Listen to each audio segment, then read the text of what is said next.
Welcome back to part 2 of the interview with Radhika Shah-Groovan on Atma Vichara. Really happy to have you here again. Radhika ji has been doing this for a long time. For those of you who don't know, she's practiced over 35,000 hours over the years. And from all this knowledge she has gained, she has also published 2 very inspiring books. One is on mastering pranayama, going from breathing techniques to Kundalini awakening. And the other one, her latest book, is on the Yoga Sutras. It's called Yoga Sutras Illuminated. It has a wonderful explanations, not only from a text, but also with illustrations and tables, and makes this very terse text to come out into life of people and how to explain the inner worlds. Based on all this practice that she has done, she has founded very long ago the Self-Realization Program, SRP, where she guides people from all over the world. It's really a worldwide community. And she helps students to basically go inside, to rediscover their inner peace and being also very authentic with themselves and to inner peace with their mind, which is so in need these days. So great to have you here. And let's go into the first question. Some viewers may think of Vichara as just another meditation method. Mm-hmm. So what distinguishes it from other forms of meditation? Well, one of the first points is that one doesn't start directly with meditation. One begins with Atma Vichara or internal dialogue because we need to develop a relationship with the mind. We can't expect that, you just sit down and you start meditating. It's going from the external to the internal directly. That's very hard. There have to be a gradual transition towards the inner world to make it easy for us, to make it acceptable, because otherwise you are outside and then suddenly, all of a sudden, you're inside and you don't know how to deal with all the different things which come up in the internal world. Therefore, the idea of befriending the mind. Meditation, on the other hand, is not contemplative or reflective practice, but it is focusing the mind on a single object. The object may be the breath, it may be a subtler object of meditation, such as a mantra. For those who do more external practices, meditation could also mean an external object. However, that's far grosser in nature than the subtle objects such as the breath and mantra. So meditation is qualitatively different from internal dialogue. And internal dialogue, meditation do go hand in hand, but meditation is something that comes when you sit at your seat. I would also take this opportunity to distinguish between meditation and meditative aspects of life or practice. For instance, dance, music, walking, painting, they may be meditative in nature, depending on how you practice them, but they are not meditation. Meditation, as referred to in the Yoga Sutras and in spiritual traditions, is focusing on one object for the purpose of attaining self-knowledge. And that object should be suitable to take you within. And something like singing, even if they are devotional songs, painting, dancing, even if it is a devotional form of dance, these are external practices, and they will keep us in the external. They make us feel meditative, but they are different from meditation. I use the example of saying something like orange candy. If you have orange candy, it tastes like orange. It has orange color. It even may smell like orange because it's got a kind of a scent to it. And with the flavorings, it tastes tangy and orangey, but it is not an orange. And similarly, let's say dance, art, walking meditation, as some call it, can be meditative in nature, but it is not meditation. And these two, internal dialogue and meditation, are qualitatively different. Internal dialogue is more about befriending the mind, understanding the layers of the mind, and learning to coordinate the mind, while meditation is about focusing on one object. And that focus then takes you through the different layers of the mind, finally to your true self within. You share how you have integrated this practice in your life and how it has transformed you. Yes, gladly. It was really a very long time ago. I'd say it's been like over 30 years, 32 maybe, even 35 perhaps. But that's when I learned it consciously. I do recall practicing this already as a child, unconsciously, through contemplation uh, in childhood.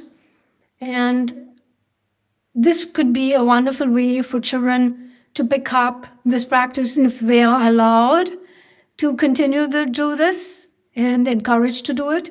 We don't have to fill up the lives of our children, constantly keeping them busy every minute of the day.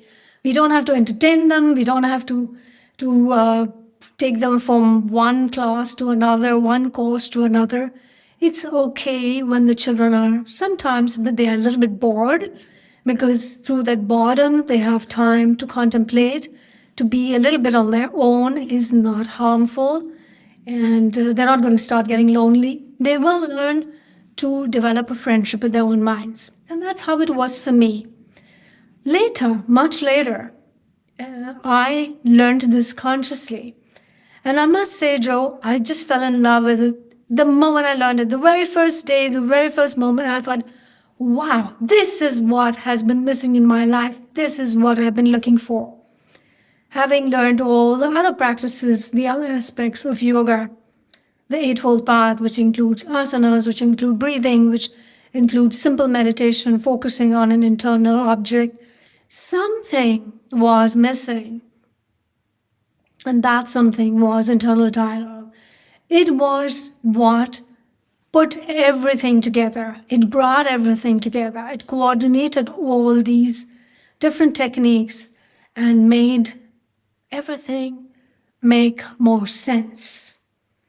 And so I started it much later, but once I fell in love with it, I practiced it daily, every day, in my practice sessions, but also outside of these practice sessions to work, for example, to help me with decisions, to help me make decisions, for instance.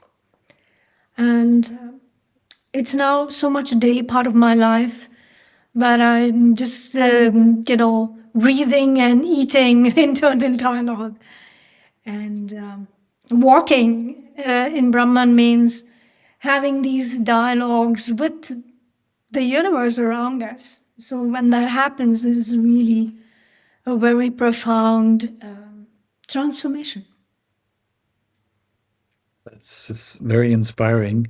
Yet, in our modern world full of noise and constant distraction, which is all around us, Yeah. why do you think reviving the practice of internal dialogue is so important? Yes, absolutely. Well, I think it will help us bring a little bit more harmony to our lives. The minds that we have cultivated due to the nature of our modern lifestyles is lead to divided minds. If we go back shortly to sum up what we discussed in part one of our discussion, there are 4 players of the mind. And so we have manas that interacts with the external world and coordinates it with the internal world. We have ahankara, or all our various identities. We have buddhi that helps us be aware and makes decisions. And there's chitta, which is the memory store or the memory bank. And when we coordinate these, we are creating more harmony or greater harmony within the mind.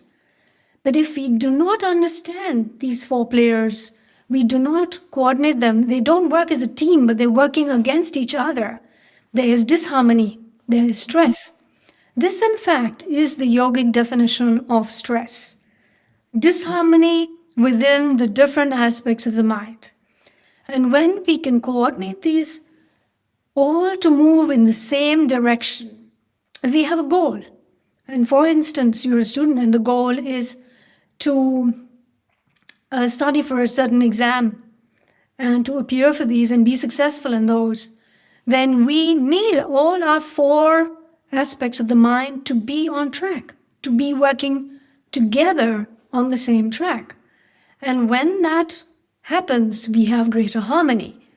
And so I feel it's important to revive this practice because this can be practiced by everybody and bring greater harmony not only into our own personal lives, it will bring greater harmony into our family lives and greater harmony into all the other aspects of our life.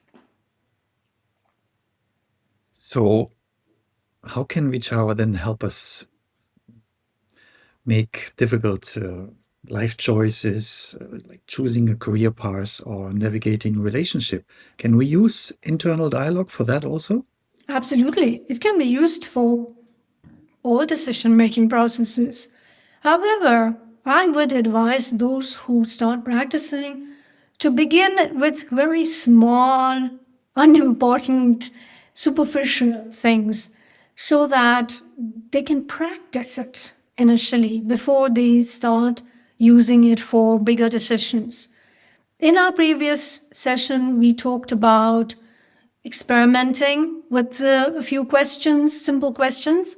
And as I mentioned, you will provide us, or I will provide you with the link for a PDF which has a number of questions that one can begin to practice with. And as one develops expertise in this practice, then you can definitely use it for bigger decisions such as career opportunities or decisions maybe between making 2 decisions between 2 job offers. Which one should I take? Or if you're looking for an apartment, how you would go about it. Or even something as mundane as deciding where you want to take your next holiday, where do you want to go. And so simple things like this can help us initially, and then we can go on to make bigger decisions. What I really like is that you always come to a practical point of view. So let's take it a level further. So if someone would now fully embrace this practice, growing dialogue all year, Yeah. would their relationship with themselves and perhaps even with others be different? Oh, this is a totally transformative practice. So if you really start practicing as well as, really gain a certain level of proficiency in the practice and do this for a whole year, you're looking at a quantum leap in evolution. And that's very difficult to explain to somebody who is maybe in the habit patterns. But once you start the internal dialogue and you start getting to know yourself, you get a distance to yourself, to your own mind. And you begin to see the different layers and the aspects of the mind and how maybe initially that they're in conflict with each other. So initially you may say, what did Radhikaji say there about greater harmony? I find myself to have more conflicts. And yes, that may be the case initially. that you will discover or become more aware of your internal conflicts. But that's the great step forward. If you stop, you're making a mistake. You need to continue and to use that greater awareness to resolve those internal conflicts. It's not enough to merely observe or witness thought patterns, mind patterns. You need to resolve, to let go. To go forward, we have to let go. And when that happens, we're looking at absolute transformational change. You will become a new person. It's like, snakes, they I don't know how you call it, but they leave behind a skin, they renew Yes. their skin. So it's like that. You're going to be a new person. You're going to be renewing yourself, reinventing yourself. And if the change is really profound, which is very possible, people may not even recognize you. People close to you might say, "Hey, what happened to you? You've changed." And that's good news because we don't want to be stuck in old mind patterns. We are dynamic people. The mind is dynamic. It is malleable. It should not freeze into old habit patterns and being stuck there. The world is constantly changing around us. It's transient. And we have to move along and find a unique response to all the things that life throws at us.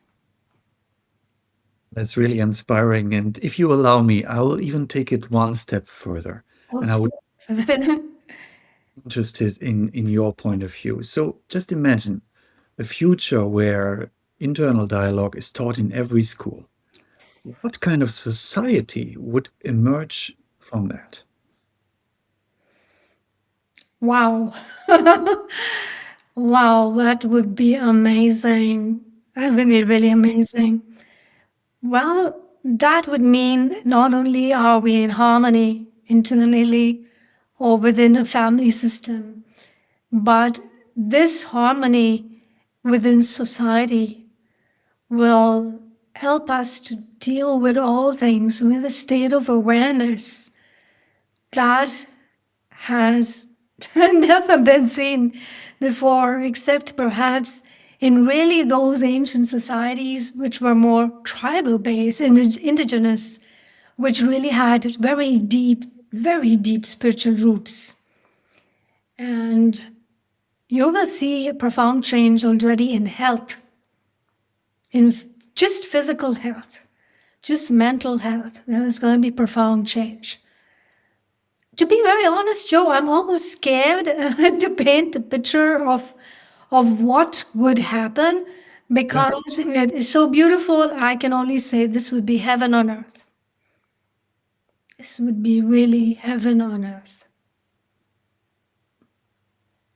Thank you so much for taking this to a completely different level now. And I think if it really can even transform society, wow, we wouldn't recognize the world anymore. No, we wouldn't, indeed. Indeed. So then let's conclude part 2 of the interview about internal dialogue. For those of you who missed part 1, check it out. They belong together. And thanks for listening. And thanks, Radhikaji, again for taking this old practice to very concrete, practical matters in our life. And I think, at least for me, I'm really inspired to go deeper into this, to try it out even more. And I wish that listeners will also have the chance to check it out. And for those of you who are interested, check out the link to the PDF in the description about internal dialogue. You find more information there. Thank you. Thank you.